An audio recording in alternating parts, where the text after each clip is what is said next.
Bharatiya Janata party के प्रवक्ता गौरव भाटिया के प्रेस कॉन्फ्रेंस में आए, ये भारतीय जनता पार्टी की जिम्मेदारी भी बनती है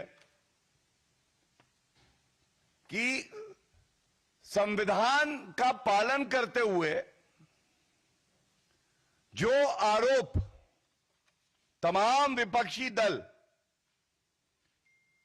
लगा रहे हैं, वोट चोरी हो रही है, ईवीएम खराब है, वीवीपैट से मिलान ठीक नहीं होता है, तो आखिर सबसे पहले तो एक सवाल उठता है, कृपया करके राहुल गांधी जी, ये प्रेस वार्ता खासकर आपके लिए है, और तेजस्वी यादव जिनके पास 2 एपिक कार्ड नंबर मिले थे उनके लिए है। अगर दमखम हो तो उत्तर जरूर दीजिएगा। महाराष्ट्र की बात कर रहे थे राहुल गांधी जी, और राहुल गांधी जी ने कहा, और तारीख नोट करिएगा, 3 फरवरी 2025 लोकसभा के पटल पर सिर्फ 5 महीने में ही मतदाताओं की संख्या लगभग 70 लाख बढ़ा दी गई। यह है 3 फरवरी 2025। 7 फरवरी 2025 प्रेस कॉन्फ्रेंस करके कहते हैं, महाराष्ट्र के विधानसभा चुनाव में जो 39 लाख लोग थे, यह संख्या बढ़ा दी गई है 39 लाख। और 9 जुलाई 2025 बिहार में क्योंकि चुनाव होने वाले हैं, तो पटना जाकर कहते हैं कि महाराष्ट्र चुनाव में वोटरों की संख्या 1 करोड़ बढ़ा दी गई, 1 करोड़। तो मैं जानना चाहता हूं कि लोकसभा में, राज्यसभा में जो भी आप वक्तव्य देते हैं, यह रिकॉर्ड का हिस्सा होता है। 3 फरवरी को राहुल गांधी जी ने कहा 70 लाख वोट बढ़े हैं महाराष्ट्र में, लेकिन 9 जुलाई 2025 बिहार में कहते हैं कि 1 करोड़। पहले तो यह बताइए कि ये कहना क्या चाहते हैं आप। दूसरा, चुनाव आयोग कहता है आप हमसे आइए, बातचीत करिए, कहते हैं नहीं, हमें नहीं करनी, हम तो सड़क पे बेबुनियाद आरोप लगाएंगे। हलफनामा मांगा जाता है तो मना कर देते हैं। अब देखिए, जो आज प्रेस वार्ता का मुख्य बिंदु है, जब न्यायालय जाता है मामला, जब साक्ष्य देने होते हैं, हलफनामा देता है कोई याचिकाकर्ता, तो क्या होता है। आज मुख्य मुद्दा यह है। तो मैं आपको बता दूं, सर्वोच्च न्यायालय में कल ऐसी एक याचिका आई जिसमें कहा गया, और मैं शीर्षक पढ़ देता हूं, supreme court dismisses petition challenging 2024 Maharashtra assembly elections over alleged bogus voting. यह कल का आदेश है। एक याचिकाकर्ता गया, उसने कहा महाराष्ट्र में बोगस वोटिंग हो रही है, और एक आरोप यह लगाया 75 लाख बोगस वोटर्स 6 बजे की जो एक समय सीमा थी उसके बाद वोट करते हैं। तो सर्वोच्च न्यायालय ने बिल्कुल स्पष्टता से कहा कि इस याचिका में दम नहीं है, और उसको निरस्त किया। पहला, ऐसे ही जून निरस्त किया, पहला। ऐसे ही जून 2025 में बॉम्बे हाईकोर्ट में यही याचिकाकर्ता गए थे, और याचिकाकर्ता ने कई ऐसे निराधार आरोप लगाए। उन्होंने कहा 95 ऐसी कॉन्स्टिट्यूएंसी हैं जहां पे गड़बड़ी हुई है। तो 2 न्यायाधीशों की खंडपीठ ने इस याचिका को निरस्त किया, और एक बात जो कही ये कुछ शब्द हैं। ये जो पिटीशन लगाई है ये बहुत ही कैजुअल तरीके से लगाई है, लापरवाही है इसमें। उसके बाद जो कहा, कोई भी टैंजिबल मटेरियल नहीं है हमारे सामने जिससे ये कहा जा सके कि बोगस वोटिंग हुई है या निष्पक्ष चुनाव नहीं हुए। और सबसे बड़ी बात है, न्यायालय ने कहा कि इस तरह की जब याचिकाएं आती हैं तो न्यायालय का जो बहुमूल्य समय है इसको नष्ट किया जाता है, और यह दुरुपयोग है न्यायिक प्रक्रिया का कि नहीं। झूठ की एक दुकान या शोरूम चला रहे हैं राहुल गांधी, और इसी से जुड़ा हुआ मुद्दा न्यायालय में जाते हैं तो याचिका निरस्त हो जाती है, चाहे वो सर्वोच्च न्यायालय हो, चाहे वो बॉम्बे उच्च न्यायालय हो। लेकिन बड़ी पीड़ा से मैं एक बात कहूंगा, संवैधानिक संस्थाओं पे बेबुनियाद आरोप लगा दो, उनको नाम दे दो वोट चोरी कमीशन ऑफ इंडिया, तो सबसे बड़ा डकैत, सबसे बड़ा खानदानी चोर जो कि भ्रष्टाचार के आरोप में बेल पे बाहर है, आप देखिए कैसे ये लोग झूठ का व्यापार करते हैं। एक संस्था है जिस संस्था के तथ्यों पर, डेटा पर राहुल गांधी संवैधानिक संस्था निर्वाचन आयोग पे आरोप लगाते हैं, वो संस्था है CSDS। अब मैं आपको दिखाता हूं, देखिए बड़ी ध्यान से देखिएगा। एक ट्वीट किया जाता है CSDS के संजय कुमार जी, और तारीख नोट करिए 17 अगस्त 2025 4:14 पर। और क्या कहा जाता है? Some information of Maharashtra election, Maharashtra चुनाव की कुछ जानकारी साझा कर रहे हैं। असेंबली कॉन्स्टिट्यूएंसी नंबर 59 रामटेक, 2024 में इनके अनुसार लोकसभा में 4,66,203 वोटर थे, और असेंबली में उसी जगह ये कहते हैं कि वोटर जो संख्या है वो 2,86,931 हो गई। कमी मतलब मर गए, लिखा है डिसीज्ड वोटर्स 1,79,272, -38.45%। दूसरी इन्होंने कॉन्स्टिट्यूएंसी दी, assembly constituency number 126 Devlali, number of voters in 2024 Lok Sabha 4,56,072, assembly constituency में घट गए 2,88,141, और कहते क्या है, डिसीज वोटर्स 167,931, 1,67,931, डाउन बाय 36.82%।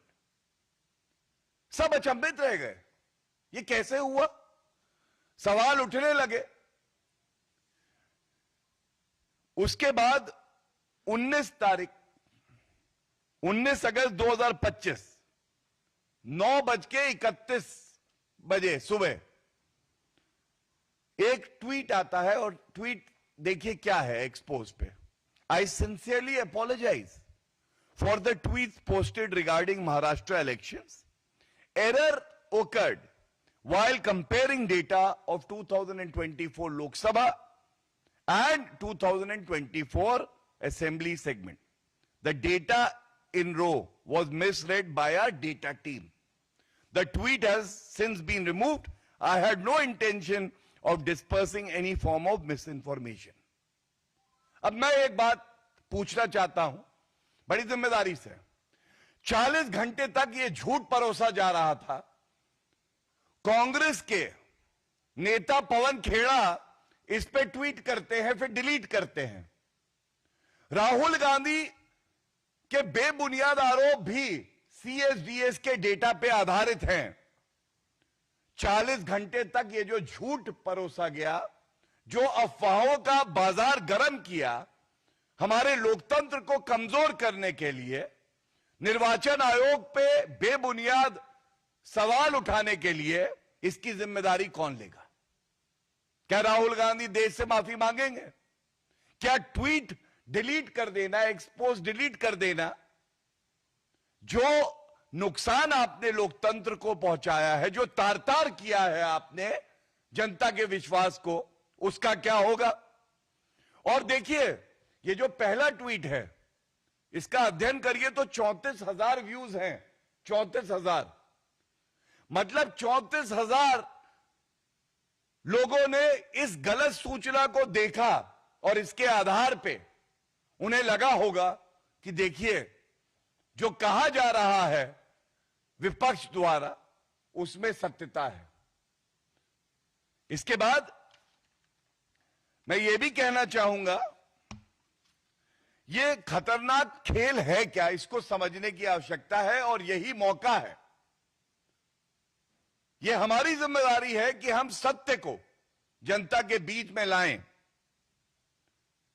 ये जो अपने आप को सर्वे संस्था बता रहे हैं, ये कुछ नहीं है, ये कठपुतली है राहुल गांधी जैसे नेताओं के हाथ में, जो जनता का विश्वास तो नहीं जीत पाते, लेकिन बेबुनियाद आरोप लगाने के लिए उनको ऐसी एक संस्था चाहिए जो कि फेक डेटा, गलत तथ्य परोसे और उसको फिर वायरल किया जाए और सोशल मीडिया पे और प्रिंट और इलेक्ट्रॉनिक मीडिया में कहा जाए, देखिए फलानी संस्था ने कहा है कि इस तरह से हमारे देश में जो चुनाव प्रणाली है उसमें धांधलेबाजी होती है। नैरेटिव सेटिंग ज्यादा है। ये फैक्ट्री है, ये मशीन है झूठ परोसने की उन राजनीतिक नेताओं के लिए जिनके लिए यह सुविधाजनक है कि ऐसे झूठ के आधार पर अपनी राजनीति करें। दूसरा, हम सब जानते हैं Cambridge Analytica model, Rahul Gandhi के बड़े करीबी हैं जॉर्ज सोरस। समाज को बांटो हिंदुस्तान में तभी सत्ता मिलेगी, ये गुरु मंत्र दिया जॉर्ज सोरस ने राहुल गांधी को। लेकिन बांटना किसे है, उसमें भी चश्मे अलग अलग लगा के बांटेंगे।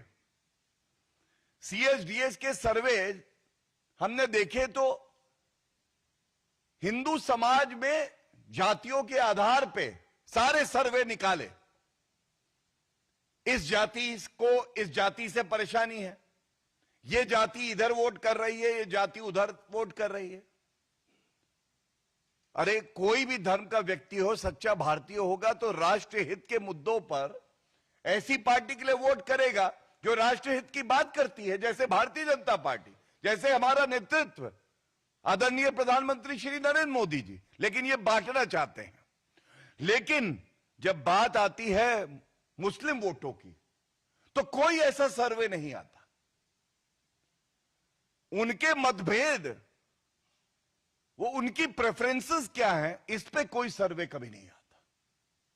उनकी जरूरतें क्या है, उसका ध्यान जो सत्ता में रही कांग्रेस पार्टी 55 साल, सचर कमेटी की रिपोर्ट को कूड़ेदान में डाला 8 साल, इस पे कोई सर्वे कभी नहीं आता। ये कैसी एजेंसी है? ये सोचने की बात है। और this amounts to criminal negligence. ये एक अपराध कर रहे हैं और ये कहना गलत नहीं होगा। इस मुद्दे को पुरजोर तरीके से भारतीय जनता पार्टी उठा रही है और आगे भी we will take it to its logical conclusion. तीसरी बात, जैसा मैंने कहा, जॉर्ज सोरस, फॉरेन फंडिंग इसलिए आती है कि भारत का जो चुनाव है उसमें हस्तक्षेप करें और वो पार्टियां जो कि राष्ट्र हित के विपरीत काम करती हैं, हमारी सेना पे सवाल उठाती हैं। जैसे राहुल गांधी ने कहा कि भारतीय सेना जो कि पूरे विश्व में सबसे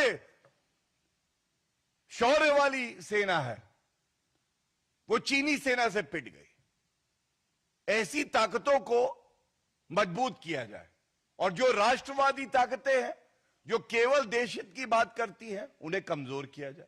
यह इनका एजेंडा होता है। और ये जो दो उदाहरण मैंने आपको दिए, संक्षिप्त में अगर रख दूं अपनी बात, न्यायालय जाते हैं तो मुंह की खाते हैं, क्योंकि प्रमाण, साक्ष्य, हलफनामे, बयान सबको विश्वसनीयता के तराजू पे तौला जाता है और हाईली ट्रेन्ड जुडिशियल माइंड्स, जो हमारे देश की न्यायपालिका है, जो सबसे भरोसेमंद है, वो देखती है कि ये जो आरोप लगाए जा रहे हैं इनमें दम है या बेबुनियाद है। वहां ये लोग मुंह की खाते हैं।